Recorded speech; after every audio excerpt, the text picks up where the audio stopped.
नमस्कार। आकाशवाणी जयपुर अजमेर से प्रस्तुत हैं प्रादेशिक समाचार।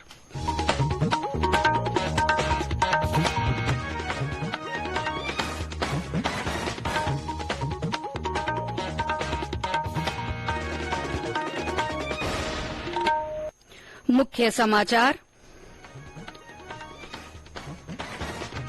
केंद्र सरकार ने संसद और विधानसभाओं में महिलाओं को 33% आरक्षण देने वाला नारी शक्ति वंदन अधिनियम लोकसभा में पेश किया।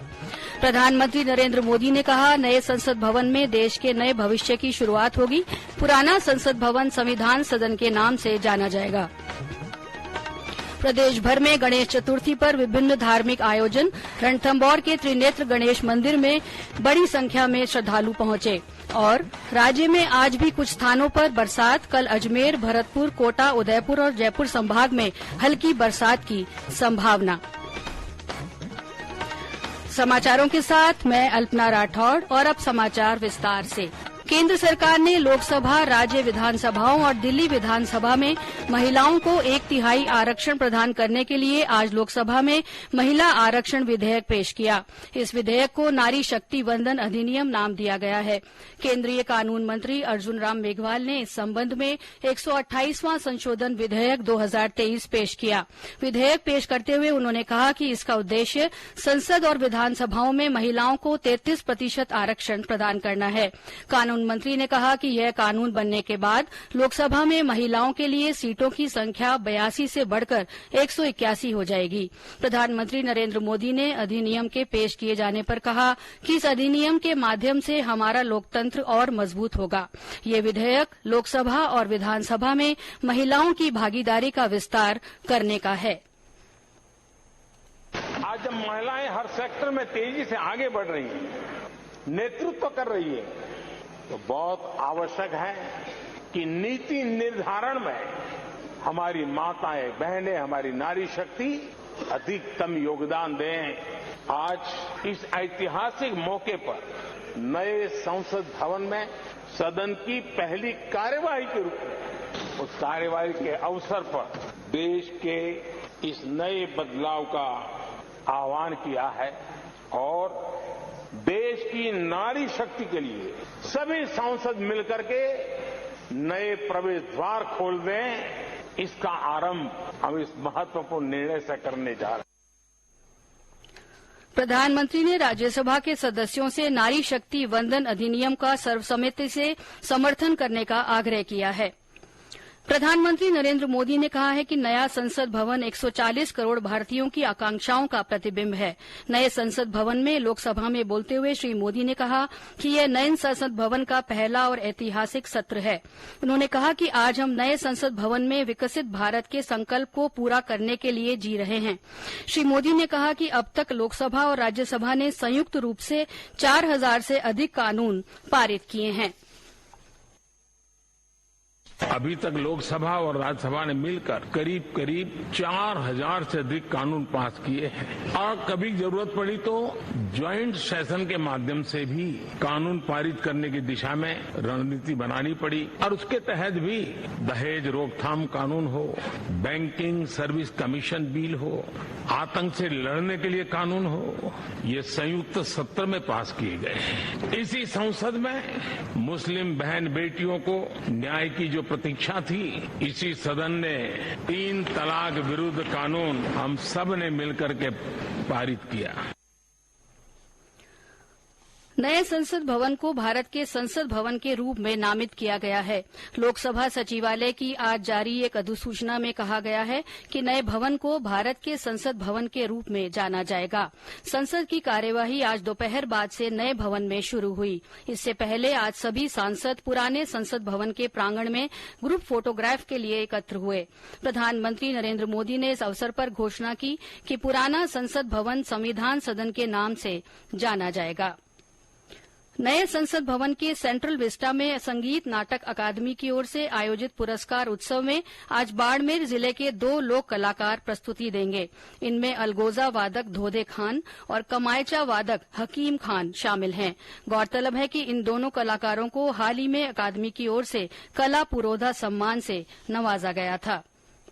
ये समाचार आकाशवाणी जयपुर अजमेर से प्रसारित किए जा रहे हैं। समाचारों में आगे बढ़ने से पहले एक विशेष सूचना। क्षेत्रीय समाचार एकांश आकाशवाणी जयपुर ने विभिन्न जिलों में अंशकालिक संवाददाता के लिए आवेदन की तारीख बढ़ाकर 30 सितंबर कर दी है।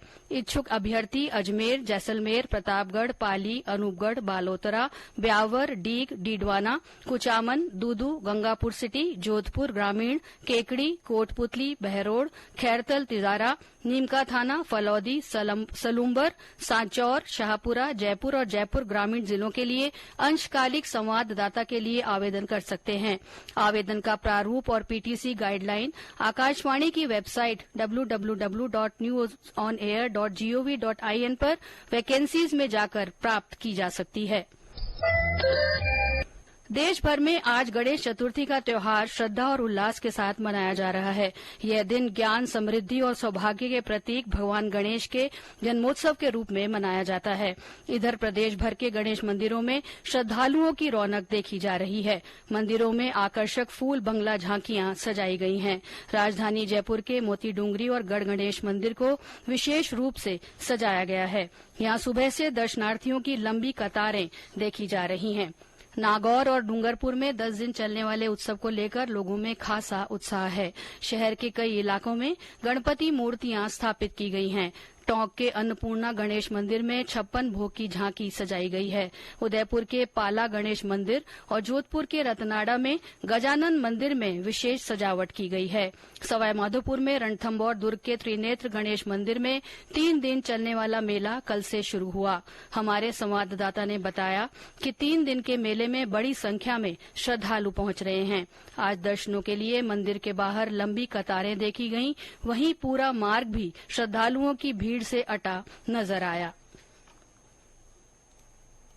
रणथंभौर के लाडले गौरीपुत्र गणेश के दरबार में आज आस्था का ज्वार देखने को मिला। स्वप्रकट त्रिनेत्र गणेश की मंगला आरती, श्रृंगार आरती और जन्म की झांकी के दर्शनों के लिए मंदिर के बाहर लंबी लंबी कतारें देखी गई। हमीर सर्किल से ही रणथंभौर दुर्ग और मंदिर तक रंग बिरंगे परिधानों में सजे शहरी, ग्रामीण, महिला, पुरुष, वृद्ध और बच्चों में प्रथम पूज्य के दर्शनों का जोश देखते बन रहा था। पूरा वन क्षेत्र गणपति गजानन के जयकारों से गुंजायमान तथा माहौल भक्ति और उल्लास से सराबोर नजर आया। सतीश वर्मा, आकाशवाणी समाचार, सवाईमाधोपुर।